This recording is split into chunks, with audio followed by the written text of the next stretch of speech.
আসসালামু আলাইকুম, সবাই কেমন আছেন? আশা করি সবাই ভালো আছেন। আমি আজহারুল ইসলাম। আজকের ভিডিওতে আমরা দেখব কিভাবে আমরা যেকোনো ওয়েবসাইটকে আমরা ট্রান্সলেট করতে পারি। বাংলাতে বলুন, ইংলিশে বলুন অথবা যেকোনো ল্যাঙ্গুয়েজে আমরা খুব সহজে এক ক্লিকের মাধ্যমে আমরা কিভাবে ট্রান্সলেট করতে পারি এবং সেটি হবে গুগল ট্রান্সলেটের মাধ্যমে, গুগলের মাধ্যমে অটো ট্রান্সলেট। সো আমরা যদি এখানে দেখি, এখানে ধরুন আমাদের এখন ডিফল্টভাবে ইংলিশ রয়েছে। সো আমরা এখান থেকে যদি বাংলা ক্লিক করি, তাহলে দেখুন আমাদের এ টু জেড যত অপশন আছে সব কিছু কিন্তু আমাদের এখানে বাংলা হয়ে গিয়েছে। এই যে দেখুন, সব কিছু কিন্তু আমরা এখানে বাংলাতে দেখতে পাচ্ছি। তারপর আমরা যদি চাইনিজে ক্লিক করি, তাহলে আমরা দেখতে পাবো এখানে সব কিছু চাইনিজ হয়ে গেছে। সো আমরা বেশিরভাগ প্লাগইনে দেখে থাকি আমরা ম্যানুয়ালি করতে হয় এই কাজগুলো, ম্যানুয়ালি যে পোস্টগুলো করতে হয় পোস্টগুলো, তারপর এখানে এই যে অপশনগুলো সবগুলো কিন্তু আমরা বারবার বাংলা করলে বাংলার জন্য আলাদা, ইংলিশ করলে ইংলিশের জন্য আলাদা, আর যদি চাইনিজের জন্য করতে চাই বা অন্য কোনো ল্যাঙ্গুয়েজের জন্য করতে চাই সেগুলোর জন্য আমরা আলাদা আলাদাভাবে পোস্ট করতে হয়। তারপর আমরা ওইভাবে কাজ করতে হয়। যেমন যদি আমরা WPML দেখি, তারপরে পলিল্যাং দেখতে পাই, তারপর লোগো ট্রান্সলেট যাই বলেন, বেশিরভাগ ট্রান্সলেটরের মধ্যেই আপনার এরকম গুগলের মাধ্যমে অটো ট্রান্সলেট সিস্টেমটা নাই। সো সেক্ষেত্রে আমাদের কাজের সুবিধার্থে এবং আমরা খুব কম সময়ে শর্টকাটেই আমরা একটা প্লাগইন ইউজ করে আমরা এই কাজটি করে ফেলতে পারি এবং আমরা আমাদের এখানে ড্রপ ডাউনে রাখতে পারি। রাখার পর আমরা সিম্পলি শুধু আমরা এখান থেকে চেঞ্জ করব। সো আমরা যারা নতুন, আমরা যারা এইসব সম্পর্কে আমাদের তেমন আইডিয়া নেই, ম্যানুয়ালি আমরা করতে আমাদের কষ্ট হয় এবং আমরা আরও সুবিধা চাচ্ছি, সেক্ষেত্রে আমরা ফ্রি প্লাগইনটির মাধ্যমে আমরা সব কিছু করতে পারি। সো ফ্রিতে আপনি কিন্তু এই অপশনগুলো পাওয়াটা কিন্তু অনেক কষ্ট। যদি যে কোনো প্লাগইন দেখেন আপনার ফ্রিতে যদি আপনি করতে চান, সেক্ষেত্রে আপনার একটা বা দুইটা ল্যাঙ্গুয়েজ আপনি করতে পারবেন, তারপর আবার বিভিন্ন সমস্যা দেয়, তারপর ঠিকভাবে আপনার চেঞ্জ হতে চায় না। এখানে কেউ এসে ক্লিক করে ঠিকভাবে চেঞ্জ হয় না, তারপর অনেক ধরনের সমস্যা দেখি। সো এখানে এইটির মাধ্যমে আপনি সব কিছু আপনি ঠিকভাবে কাজ করবে, ইনশাল্লাহ কোনো সমস্যা হবে না। তো আমরা এখানে বাঙালিতে আমরা ক্লিক করে আমরা পোস্টের ভিতরে যাই। যে কোনো পোস্ট, এখানে আপনার কোনো পোস্ট আপনি ম্যানুয়ালি বা আলাদাভাবে ট্রান্সলেট করতে হবে না। সো ধরুন এই পোস্টটি আমি একটু ওপেন করব। এখানে এই পোস্টটি ওপেন করার পর আমরা একটু রিফ্রেশ নেবে, একটু সময় লাগবে, এটা যেহেতু স্ক্রিপ্টের মাধ্যমে হচ্ছে। সো দেখুন 2-1 সেকেন্ড পর আমাদের এখানে আমরা ট্রান্সলেটরে এটি লোড হয়েছে। আমরা দেখতে পাচ্ছি যে কমেন্ট বক্স, তারপর এখানে মন্তব্য সহ সব কিছু আমাদের এ টু জেড আমরা ট্রান্সলেট অবস্থায় দেখতে পাচ্ছি। এখানে দেখুন এই যে টাইটেল, তারপর এখানে আমরা যদি দেখি এখানে ভিতরে যে আমাদের অংশগুলো রয়েছে সব কিছু আমাদের ট্রান্সলেট হয়ে গিয়েছে। এখানে আমরা দেখতে পাচ্ছি আমাদের ট্যাগগুলো আমাদের এখানে ট্রান্সলেট হয়ে গিয়েছে। সো আমরা যেটি আমাদের এখানে ইংলিশ পাবে ওইটি আমাদের এখানে অটোমেটিক্যালি ট্রান্সলেট হয়ে যাবে, আমরা ম্যানুয়ালি কিছুই করতে হবে না। ইংলিশে দিলাম, এই যে দেখুন এগুলো সব কিছু আবার ইংলিশ হয়ে গিয়েছে। তারপর এখানে দেখুন একটু আগে ক্যাটাগরিগুলো কিন্তু আমরা এখানে বাংলা দেখেছিলাম, এখানে ক্যাটাগরি নেমগুলো আমাদের এখানে এখন ইংলিশ হয়ে গিয়েছে। সো এভাবে আপনি খুব সহজেই সব কিছু আপনি এখান থেকে ট্রান্সলেট করতে পারবেন।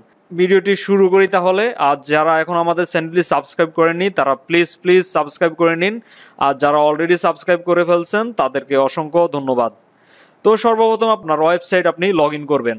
সো আমি ওয়ার্ডপ্রেস এখানে ড্যাশবোর্ড লগ ইন করাই রয়েছে। সো আমি ওয়ার্ডপ্রেস ড্যাশবোর্ডে যাই, যেহেতু আমরা এখানে ওয়ার্ডপ্রেসের মাধ্যমে করতে চাচ্ছি। সো আমরা ওয়ার্ডপ্রেস ড্যাশবোর্ডে আসার পর আমরা এখান থেকে প্লাগইনস থেকে আমরা অ্যাড নিউতে ক্লিক করব, যেহেতু আমরা একটা প্লাগইনের মাধ্যমে করতে চাচ্ছি কাজটি। সো আমরা এখানে সার্চ প্লাগইন জি ট্রান্সলেট লিখে আমরা সার্চ দিব। তো জি ট্রান্সলেট লিখে সার্চ দেওয়ার পর আমরা এরকম একটি প্লাগইন দেখতে পাচ্ছি। তারপর এখানে দেখুন অ্যাক্টিভ ইনস্টলেশন এখানে অনেক বেশি। তারপর এখানে দেখুন বেশিরভাগই এখানে ভালো রিভিউ, অ্যাক্টিভ রিভিউ দেখাচ্ছে। সো এখানে লাস্ট আপডেট, এখানে সব কিছু ঠিক আছে। সো আমরা নিব, আর এখানে অথর নেম আমরা এটি দেখব। সো আমরা চাইলে আমরা এখানে ডিটেলস দেখতে পারি, সব কিছু আমরা এখান থেকে করতে পারি। তো আমরা এখানে ইনস্টল নাওতে ক্লিক করব, তারপর আমরা অ্যাক্টিভে ক্লিক করব। তো অ্যাক্টিভ হওয়ার পর আমরা কি করব, এখানে সেটিংসে যাব। সাইড বারের সেটিংস থেকে আমরা এখানে দেখুন নতুন একটি অপশন যোগ হয়েছে জি ট্রান্সলেট। সো আমরা জি ট্রান্সলেট এখানে আমরা ক্লিক করব। এখানে ক্লিক করার পর আমরা এখানে এই অবস্থা দেখতে পাচ্ছি, এরকম একটি সেটিংস দেখতে পাচ্ছি।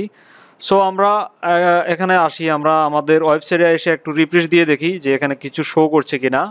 সো দেখুন আমাদের এখানে কিন্তু আমরা কোনো জায়গায় দেখতেছি না, আমাদের ল্যাঙ্গুয়েজ যে আমরা চেঞ্জ করব ওই অপশনগুলো আমরা খুঁজে পাচ্ছি না। সো ওই অপশনগুলো আমরা এখন এখানে আনবো। সো আমরা আবারও এখানে আসলাম, আসার পর এখানে কিছু সেটিংস আমরা করে নিতে হবে। তো এখানে দেখুন উইজেট লুক, তারপর এখানে আমাদের উইজেটটির লুক কীভাবে হবে, তারপর এখানে দেখুন আমাদের উইজেটের প্রিভিউটা শো করছে। তো আমরা এখান থেকে একটু চেঞ্জ করে দেখি। এই যে দেখুন এভাবে চাইলে এভাবে, অথবা ড্রপ ডাউন চাইলে এখান থেকে আপনি ড্রপ ডাউনে দিতে পারেন, বা আপনি যদি এখানে ক্লিক করেন এভাবে শো করবে উইজেটে। সো এখানে অনেক অপশন রয়েছে, অনেক অপশন। তারপর এখানে পপ আপ সিস্টেম রয়েছে, এভাবে পপ আপ শো করবে। তো আমি একদম উপরেরটাই দিই, উপরেরটাই ঠিকই রয়েছে, আমার কাছে এটাই ভালো লাগলো। তো আমি এখান থেকে এটি সিলেক্ট করলাম। তারপর এখানে দেখুন কালার অপশন রয়েছে। সো আপনি এখান থেকে কালার চেঞ্জ করে করে আপনি অনেক অপশন দেখতে পারেন। তারপর এখানে আমরা দেখতে পাচ্ছি ট্রান্সলেট ফ্রম। সো আপনার সাইটটি যদি অলরেডি বাংলা অথবা ইংলিশ হয়ে থাকে ওই ল্যাঙ্গুয়েজটি আপনি এখানে দিবেন। সো আমার এই সাইটটি থিমটি দেখুন আমাদের কিন্তু ডিফল্টভাবে ইংলিশ রয়েছে। সো সেক্ষেত্রে ডিফল্ট ল্যাঙ্গুয়েজ আমরা এখানে এসে এখান থেকে ডিফল্ট ল্যাঙ্গুয়েজটা আমরা সেট করে দেবো। সো আপনার যদি অলরেডি বাংলা কন্টেন্ট দিয়ে থাকেন, ধরুন এখানে সব কিছু বাংলা কন্টেন্ট, বাংলা লেখা, বা আমরা বাংলা একটা ওয়েবসাইট সব কিছু অলরেডি বাংলা রয়েছে, সেক্ষেত্রে আপনি এখানে আসবেন, আসার পর এখান থেকে আপনি বাংলা সিলেক্ট করে দিবেন। এই যে দেখুন এখান থেকে বাংলা সিলেক্ট করে দিবেন। সো আমরা চাচ্ছি ইংলিশ থেকে বাংলাতে নিতে আমাদের সাইটটি। এখন ইংলিশ রয়েছে, আমরা চাচ্ছি যে বাংলা বা অন্য আমাদের ল্যাঙ্গুয়েজগুলো আমরা চাচ্ছি ট্রান্সলেট করতে। সো সেক্ষেত্রে এখানে ট্রান্সলেট ফ্রম, এখানে ইংলিশ করাই থাকুক। তারপর এখানে সাব ডিরেক্টরি ইউআরএল স্ট্রাকচার, আমাদের ইউআরএল স্ট্রাকচারটা কি চেঞ্জ হবে কি না, এখানে আমাদের এটি পেইড ভার্সনের জন্যই। সো আমরা এই দুটি আমরা ফিচার পাচ্ছি না ফ্রিতে, সমস্যা নেই, ফ্রিতে আমরা যেগুলো পাচ্ছি এগুলোই আমাদের জন্য অনেক। তারপর এই দুটি অপশন আমাদের আপাতত দেখার দরকার নেই। আমরা এখানে দেখুন শো ইন মেনু, আমরা চাচ্ছি যে মেনুর মধ্যে শো করতে আমাদের এই উইজেটটি, এই সেম জিনিসটি আমরা আমাদের মেনুর মধ্যে শো করাতে চাচ্ছি। সো সেক্ষেত্রে আমরা এখান থেকে এই যে দেখুন আপনার ওয়েবসাইটে যে মেনুগুলো দেখতে পাবেন ওই মেনুগুলো কিন্তু এখানে শো করবে।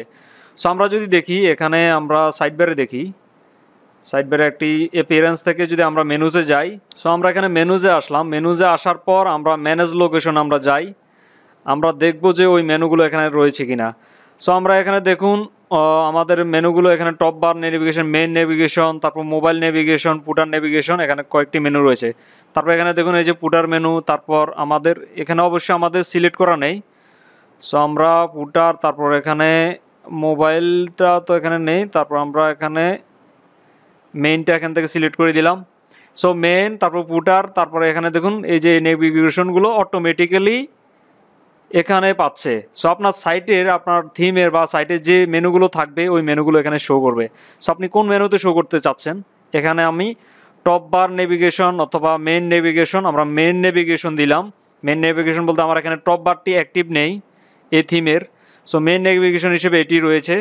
সো আমরা চাচ্ছি যে এখানে এই পাশে অথবা এই পাশে এই আশেপাশে চলে আসবে যদি আমরা এটি অ্যাক্টিভ করি এখান থেকে। সো এটি সিলেক্ট করলাম। তারপর এখানে দেখুন প্লাগ সাইজ, তো এখানে 24 পিক্সেল করা রয়েছে। সো এখানে একটু বড় রয়েছে, আচ্ছা সমস্যা নেই, আমরা একটু পরে চেঞ্জ করছি।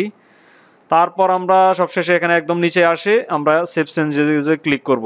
সো এখানে ক্লিক করার পর দেখুন এখানে পেজ নট ফাউন্ড, তো এখানে একটি সমস্যা বা এরর দেখাচ্ছে, সমস্যা নেই, আমরা একটু ব্যাকে ক্লিক করলাম।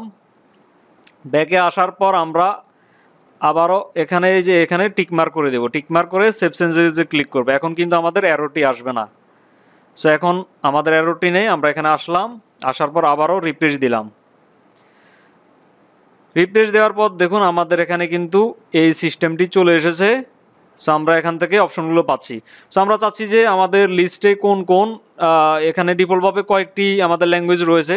সো আমরা কোন কোন ল্যাঙ্গুয়েজ চাচ্ছি এখান থেকে আমরা সিলেক্ট করে দেবো। এই যে একটু নিচে যদি আমরা আসি, ফ্রন্ট প্লাগ সাইজ, আচ্ছা সাইজটা আমরা এখানে 16 পিক্সেল করে দিই, একটু ছোট থাকুক, একটু বড় দেখাচ্ছে। তারপর এখানে আমরা যদি আসি, এখানে দেখুন বাঙালি সিলেক্ট করা রয়েছে, এখানে যদি টিক চিহ্ন উঠিয়ে দিই তাহলে এখানে এই লিস্টে কিন্তু বাঙালি এটা পাবেন না। সো ডিফল্টভাবে এটি উঠানো হয়ে থাকে, আপনি এখান থেকে টিক মার্ক করে দিবেন। তারপর চাইনিজ চাইলে চাইনিজ, আপনি যে ভাষা চান ওই ভাষা এখানে আপনি ইচ্ছা মতো আপনি যে ভাষা চান ওগুলো আপনি এখান থেকে সিলেক্ট করে দিতে পারেন। এই যে দেখুন এখানে হিন্দি, তো আমি দুইটি ল্যাঙ্গুয়েজে আপাতত রাখছি, দুটি বা তিনটি স্প্যানিশ রাখবো। তারপর এগুলো আপাতত আমি আনটিক করে দিচ্ছি। ইংলিশ তো ডিফল্টভাবে রয়েছেই, তারপর বাঙালি রয়েছে, তারপর চাইনিজ আনটিক করে দিলাম। তো আমি এই তিন চারটি, যে বাংলা, হিন্দি, স্প্যানিশ, এই চারটি চাচ্ছি। তো সবশেষে আমরা এখানে আবার টিকমার্ক করলাম, তারপর সেভ চেঞ্জেসে ক্লিক করলাম, তারপর আবারও এখানে হোম পেজে এসে আসবো, তারপর এখান থেকে আমি রিফ্রেশ করব। সো রিফ্রেশ করার পর আমরা এখানে দেখি, দেখুন আমাদের আইকন সাইজটি একটু ছোট হয়ে গিয়েছে।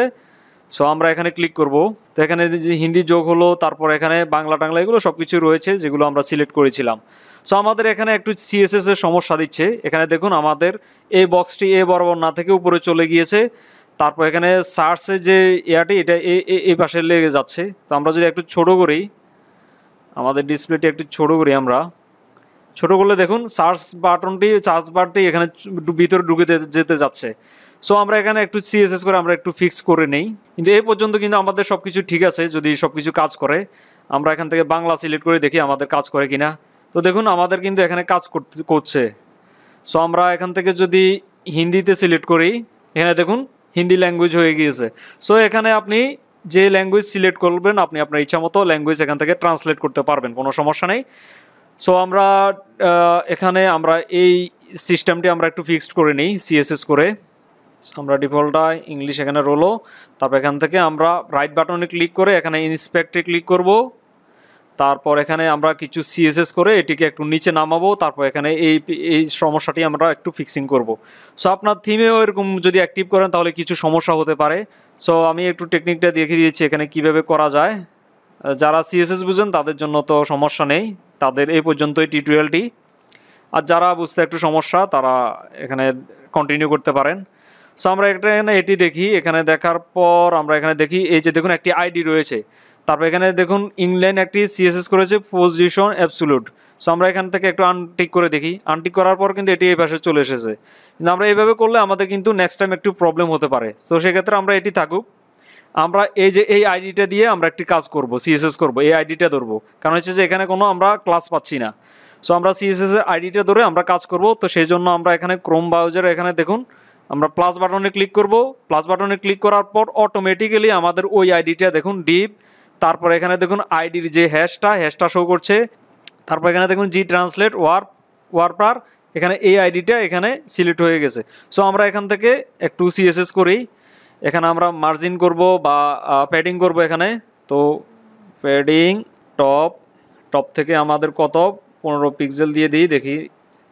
সো ঠিক আছে, আমরা 15 পিক্সেল দিলাম। তো আপনার যতটুকু পর্যন্ত আপনার হবে আপনি এখানে পিক্সেল চেঞ্জ করে আপনি ম্যাচিং করবেন। তারপর আমরা চাচ্ছি যে এখানে এই যে সার্চ বাটনটি যেন ভিতরে না ঢুকে যায়, ওই জন্য আমরা এখানে রাইটে একটি প্যাডিং দেব। সো এখানে প্যাডিং রাইট, এখানে আমরা দেই কত পিক্সেল দিব, এখানে ধরুন আমরা 100 পিক্সেল দিই। কারণ হচ্ছে যে এটি আমাদের দেখুন 100 পিক্সেল দেওয়ার কারণ হচ্ছে যে এটি আমাদের অ্যাবসোলিউট করা রয়েছে। সো অ্যাবসোলিউটের কারণে এটি কিন্তু পাচ্ছে না, এটি অ্যাবসোলিউট অবস্থা মানে ভাসমান অবস্থায় রয়েছে। সো এই সেকশনটি মনে করছে যে এই অপশনটি নেই, এই সেকশনটি নেই। অ্যাবসোলিউট করলে কি হয়, আমাদের এটি একটু ভাসমান হয়ে যায়, এটির নিচে অন্য জিনিস যদি খালি পায় তাহলে ঢুকে যায়। তো সেক্ষেত্রে আমাদের এটির নিচে যেহেতু খালি পাচ্ছে অ্যাবসোলিউট করার কারণে, সেজন্য এখানে ভিতরে ঢুকে যায়। সো এখানে এই জন্যই সমস্যাটা দিচ্ছিল। তো এই জন্য আমরা এখান থেকে প্যাডিংটা রাইটে করে আমরা এই ভিতর থেকে ওইদিকে নিয়ে যাব। কারণ হচ্ছে যে এটি আমাদের রিলেটিভ অবস্থা রয়েছে। তো আমরা এখান থেকে দেখি, আমরা একটু চেঞ্জ করে দেখি। 100 পিক্সেল আমাদের কিন্তু এখানে কোনো পরিবর্তন হয়নি। সো আমরা একটু বাড়াই। সো আমাদের এটি অ্যাবসোলিউট অবস্থায় রয়েছে। তো আমাদের এখানে যদি আমরা প্যাডিং দিই সেক্ষেত্রে আমাদের এখানে কাজ করবে না, অন্যভাবে জিনিসটিতে কাজ করি। আমরা এখানে এটিও উঠিয়ে দেব। আমরা একটু উপরে যাই, এই যে এলআই, এই এলআইয়ের মধ্যে কিন্তু একটি ক্লাস দেখতে পাচ্ছি। তো মেনু আইটেম, তারপর এখানে দেখুন মেনু আইটেম জি ট্রান্সলেট। তো আমরা এই ক্লাসটি ধরে আমরা কাজ করব, যেহেতু আমাদের ওইটি কাজ করছে না। সো আমরা এখানে আবারও প্লাস দিলাম। প্লাস দেওয়ার পর আমরা এখানে দেখি প্যাডিং দিয়ে দিই, আবারও প্যাডিং টপ দিব। সো দেখুন আমাদের 15 পিক্সেল দেওয়াতে কিন্তু আমাদের কাজ করেছে, কিন্তু নিচেরটি আমাদের যেহেতু অ্যাবসোলিউট রয়েছে, অ্যাবসোলিউটের কারণে আমাদের এগুলো ঠিকভাবে কাজ করছিল না। সো এটি কিন্তু আমাদের রিলেটিভ করা রয়েছে। এখানে দেখুন ইনলাইন সিএসএস রয়েছে পজিশন রিলেটিভ। তো সেই কারণে আমাদের এটি উপর থেকে নিচে নিয়ে হয়েছে। আবার সাইডে যদি আমরা কাজ করি তারপরেও কিন্তু কাজ করবে। সো দেখুন এখানে প্যাডিং রাইট দিই। তো এখানে আমরা 100 পিক্সেল দিই। দেখুন 100 পিক্সেল দেওয়ার সাথে সাথে কিন্তু আমাদের এটি এখানে একটি আমাদের প্যাডিং পেয়েছে, একটু সাইডে চলে গেছে। সো আপনি আপনার সিএসএস করে আপনি আপনার ইচ্ছা মতো এখানে কাজগুলো করবেন। আমি এখানে একটু ছোট করছি জিনিসটি, আগের মতোই দেখি এটির ভিতরে এটির ভিতরে ঢুকে যায় কিনা। সো দেখুন এটির ভিতরে কিন্তু অনেকটাই ঢুকে যাচ্ছে। সো সেক্ষেত্রে আমরা এখানে এটি আর একটু বাড়িয়ে দিই। সো 125 বা 130 পিক্সেল করছি। সো 130 পিক্সেল দিলাম, এখানে এটি ঠিক আছে। সো আমরা একটু বড় স্ক্রিন করি, এখন সব কিছু ঠিকঠাক। সো এখানে সিম্পল একটি সিএসএস ফিক্সিং করলাম, তো এটি আমি কপি করলাম। এই সিম্পল জিনিসটি কপি করে আমরা এখানে কাস্টমাইজে ক্লিক করব। তো প্রত্যেকটি প্রত্যেকটি ওয়ার্ডপ্রেস থিমের এই ফিচারটি রয়েছে। সো কোনো সমস্যা নেই, আপনি কাস্টমাইজে ক্লিক করবেন। কাস্টমাইজে ক্লিক করার পর আমরা একদম নিচের দিকে যাব। যাওয়ার পর আমরা অ্যাডেনশিয়াল সিএসএস নামের একটি অপশন পাবো, ওইটিতে আমরা ক্লিক করব। তো অ্যাডেনশিয়াল সিএসএস এর মধ্যে আমরা এটি বসিয়ে দেব। বসিয়ে দেওয়ার পর দেখুন আমাদের এখানে এটি অ্যাপ্লাই হয়ে গিয়েছে। তারপর আমরা পাবলিশ করব। সো এখানে আমাদের সিএসএস এর ছোটোখাটো ফিক্সিংগুলো আমরা এখন শিখতে পারলাম, বুঝতে পারলাম যে কোনো সমস্যা হলে আমরা কিভাবে এগুলো ফিক্সিং করতে পারি। সো এখান থেকে এটি ঠিকভাবে এখন কাজ করছে। তারপর এখন এটাকে যদি ছোট করি তাহলে এটির ভিতরে ঢুকে যাচ্ছে না। সো এখানে আমাদের এটি ঠিকভাবে কাজ করলো। সো আশা করি ভিডিওটি আপনার ভালো লেগেছে। আর যদি ভালো লাগে তাহলে প্লিজ একটা লাইক করে দিন, আর চ্যানেলটি সাবস্ক্রাইব করুন। আর ভালো লাগলে বন্ধুদের সাথে শেয়ার করতে পারেন। শেয়ার করার জন্য আমি বলবো না, কারণ হচ্ছে যে এই ধরনের ভিডিও আপনারা খুব কমই শেয়ার করেন। সো কি আর করার আছে। সো সমস্যা নেই, আগামীতে আরও ভালো ভালো ভিডিও নিয়ে হাজির হওয়ার ট্রাই করব। সে পর্যন্ত সবাই ভালো থাকবেন। আল্লাহ হাফেজ।